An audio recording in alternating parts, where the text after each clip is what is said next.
onside ball controversy that happened at the end of Monday night's Detroit loss to Seattle is still a hot topic, and Lions coach Jim Caldwell is instructing his players not to talk with the media about it. Here's what he said. I'm not going to tell them not to talk about it. We can't be hanging on something that happened a night ago that we can do nothing about. There's nothing we can do about it. Very true. Herm Edwards is still here with us. Do you like the way Jim Caldwell handled this controversy during and now after the game, Coach? Well, during the game, I wish that obviously he would have called the referee over there and said, hey, look, hey, that's not the correct call. I mean, that's not, can we look at this? Because this needs to be looked at. I'm trying, in other words, I'm trying to help you guys out. Because you have not made the correct call. Okay? So you need to look at this before you decide what you're about to decide. And how would have got his attention? However, if I'd had to walk down in the end zone, throw a red flag, do something, but say, hey, come on over here. That is not the correct call. Okay? And advise the official, you're about to put yourself in a bad position. I'm trying to help you now as the head coach. Okay? Well, that didn't get done. And I think after the game, Jim handled the way you have to handle it. Because you're the head coach, I think going forward, your football team, you can't lay the loss on this. Because right now, when you look at their numbers as a football team, they're not very good. No. Okay, they could have won this. We can say, well, they'd have got the ball back. Maybe they'd have won the game. I get all that. But when you look at the numbers, Calvin Johnson has 1 touchdown. Golden Tate has 0. They're scoring 16 points a game. Their defense is not the defense they had last year. And I understand. Sue's gone, and Farley's gone, and the linebacker is he's hurt. So I get all that. So I think if you're Jim going forward, the players can keep hanging on to this, but you can't let them hang on to it. You got to say this as a head coach. And Jim's probably already told the players, hey, guys, this is on me. We got to get this thing fixed. We got a 12-game season. We got to make a run at this. We still got a pretty good football team intact, but we got to find a way to win some games, and it starts with me and my coaching staff, and we're going to get it fixed. And you got to move on, because this is a hard loss for them. There's no doubt about that. But the way it happened, it's a shame because we're going to talk about it. We know the officials were not in position or to call it correctly, and I'm surprised the officials didn't huddle up and say, hey, look, let's get this thing right, because this is wrong. But Jim could have brought it to their attention, knowing that I know the rules, and the rules say that you cannot bat the ball out of the end zone, period. And it's kind of ironic because in 2013, this happened with New England and San Diego. There was a batting call by in a game, and then Seattle had one, believe it or not, against San Francisco, where they batted it out of bounds. Okay, but they're batting it out of bounds, not through the end zone. Yes, but here's the deal. What struck me right away when it happened, I said, well, that's a foul. But was even more mystical to me is like, you never teach a defensive player to bat a ball. No. You always go after the ball. Now, if you go after the ball and you miss it and it goes out of the end zone, it's one thing, but you fall on the ball. When it's a fumble, defensive players are taught to fall on the ball. Some of them will actually pick it up and run for a touchdown. I wonder who that was. Okay? Yeah. But you go for the ball. You don't never knock it out of bounds or try to knock it out of the end zone. You don't do that defensively. That's just my mindset. I mean, I've always coached my teams that way. You go after the ball. You try to take the ball away from the offense. And when it's on the ground, go get the ball. The only people you ever see kick it out of the back of the end zone is a punter who misses the snap, he wants the safety. Or maybe a quarterback who loses the ball and just you take the safety. Say, we'll take the safety. Okay, whatever we got to do. Real quick, any way they didn't know the rule? I don't know that. You got to ask them that. I don't know. I'm not going to sit here and try to second-guess coaches and their staff. Stephen A. You play to win the game. And I'm going to give you the jingle. Hello.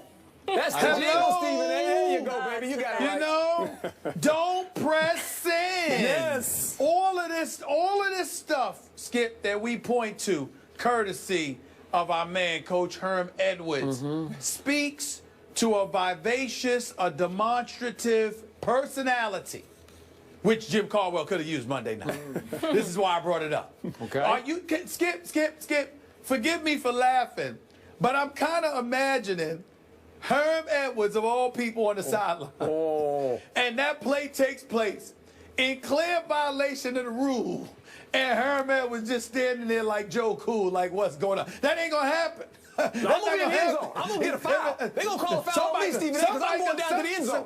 Something's going to happen, you know? And this is where so much was made of Jim Caldwell that it's not necessarily always a good thing. This is one of those instances, Skip, where dare I say, we would have preferred Jim Schwartz as the coach at that particular moment. Maybe. I'm not saying that he's not better for the Lions, because I definitely think that Jim Caldwell is better for them than he was. But I do think it's important to point out that a guy like Jim Schwartz would have been going ballistic. Yeah. He'd have lost his mind. Okay? And that's what needs to happen from time to time. But in the end, to me, Skip, all of this is irrelevant. Coach, all of this is irrelevant. Here's why. When you look at the Detroit Lions, Coach threw out the biggest two statistics, and he needs to add a third. He said Calvin Johnson only had 1 touchdown. He's no longer Megatron. We call him Calvin Johnson now. He said that Golden Tate doesn't have a touchdown. And the only thing he didn't add is that where's the running game? Because I don't see that either. No.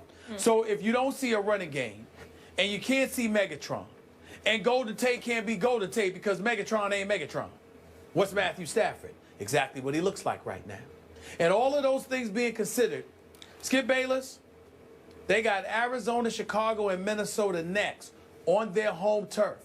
Do you realize that if the Lions win 2 of 3, they're still 2-5? Yeah. Okay, so let's quit over. talking about the Lions. Their season's over. Stephen A. Smith, I vehemently disagree that this is all irrelevant, because the shrewd operator that you are on this show, you've done it again. You've gotten away with sweeping under the carpet what is relevant here. Your Seahawks should be 1-3 heading to Cincinnati on Sunday. No gimme at Cincinnati, even though I think Seattle's right now a slight favorite. But I don't know. I'm starting to lean toward picking the Bengals in this game. But my point is, it was a robbery. Once again, the NFL looks awful. Yeah, the Lions got robbed. That's what happened. Skip. Hey, Skip. Hey, what? I understand robberies are robberies. But that implies that the Seattle Seahawks are robbers. You ain't robbers unless you get caught. Oh, they didn't get so caught. They got away and with so the as robbery. a result of that, I mean, excuse me, the record in the NFC West at this particular moment in time says 2-2. Undefeated since the return of Cam Chancellor. Yeah, that's what it says. That's what I see. Needs a big asterisk beside it. No. I don't know. I mean, we saw a bad play, a missed call. We get all of that. But I saw a defense that basically shut Detroit down until that last drop. I saw Cam Chancellor go in there sweeping and under the carpet, 91 yards for a touchdown until that last drive. That was some drive. Stuff like that happens. Oh, hey, your man Brandon Whedon. Hold on. Your man Brandon Whedon took the Dallas Cowboys about 90 yards on Sunday night. How'd the game end? How'd the game end, Skip Bayless? I'm just saying. I'm just saying. What happened? What happened? So let's get back to the Seahawks that you picked to go to the Super Bowl and win the Super Bowl, who stole that game. And by the way, their head coach, before I get to Jim Caldwell, Pete Carroll had no idea what that rule was or is, because he continued to talk about it yesterday as if the back judge is saying, the back judge, it was a 50-50 call. It wasn't a 50-50 call. It was a 100% call. You have to throw the flag. Hey, what? Hey, Skip Bayless. Do I get to talk on the show ever? That's subject to interpretation. That's subject to interpretation. Oh. That's all I'm saying. Yeah. That's your interpretation. I don't know that to be true. Maybe it was 50-50. I don't know. Maybe. Okay. Now you're in their camp. Okay. Now let's go back to what I thought should have been the headline of the day from the comments from Coach Caldwell. Coach Caldwell says that he saw the field judge, not the back judge, with his flag out in his hand, waving his flag like he was preparing to throw it, or to at least alert his compatriots on his ref crew, hey, and Jim saw it. That's what he said. I saw him waving the flag. Jim also suggested that the back judge might not have even known the rule. And is that possible? It's possible. I brought it up yesterday. I also brought up the fact that given the incredible volume of that 12th man crowd of theirs, it could be a little intimidating for a ref, and he might think about it and then hesitate just for a split second, like, do I really want to throw this flag to decide this game on this field in front of these folks? It's just psychological. They're all human. You know this. You've dealt with them for your whole life. And so did he hold it just a second and then think, no, I can't do that? But to your point, that if the field judge is waving his flag, and Jim thought that they did have a quick conference. Remember, the world fixated on, did Calvin Johnson break the plane? Right. That's where all the focus of that play went, right? Right. So everybody forgot about KJ Wright did a little patty cake and just clearly, blatantly knocked the ball out of bounds. You can't say it's 50-50. It's 100%. If you want to say batted, poked, whatever you want to say he did to the ball, he removed it from the playing field. Right. When it's incumbent upon him to have to control the ball in the end zone for a touchback. Because if he lets it bounce again and it goes sideways, Detroit might just fall on it for a touchdown, right? So that's why you cannot knock the ball out of bounds. Okay, so now I'm back to Jim Caldwell. If Herman Edwards sees one guy with his flag out waving it like this, Herman Edwards is running to the end zone. I'm going to get a foul. I'm going to get a foul. You're going to get a foul, but it might be a good foul because you might save the game for your Detroit Lions or whoever your team Well, was. I think what I've always tried to do, and the officials are in a tough spot. They are. I've always said this about officials. They never have a home game, okay? They never have a home game. And they got a tough job. We all have tough jobs, but I never try to put those guys in an embarrassing situation. I'd call a head referee over and say, Okay, hey, look, that's fine. let's look at this. All right. I said, here's the deal. You have to make some kind of a statement. Yeah, you got to make a statement. Now, you got to, where all of a sudden the camera's on you, and you're telling the head, you're having a conversation, and that stops all this. It slows everything down. Hey, wait a second. And then you're telling the official, hey, look, we know the rules. I know you guys know the rules. That's a foul. And make him look at you and have a conversation, so at least they don't spot the ball and say the game's over. It was Tony Correnti, who was the head referee. He could say to you, Coach, my back judge decided it wasn't a foul, and you just have to say that was his judgment, and you'd have to let it go. Then you live with it. But I don't know that he would say that to you. At least you have to alert them that, look, this is what I'm seeing. Right now, and this is what they see up there. My coaches are telling me exactly what happened. Can we look at this? Are you sure? Are you positive you want to do this? Because obviously, under the rules, it's not reviewable because it's a judgment call. But they're looking.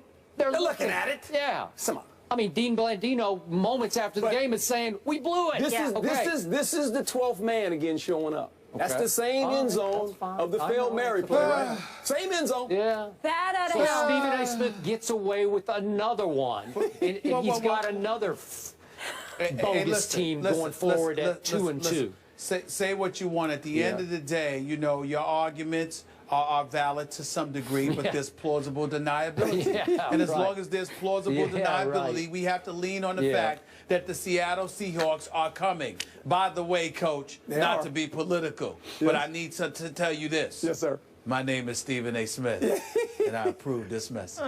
Gotcha. Detroit versus everybody. Fired up, Skip. I love it.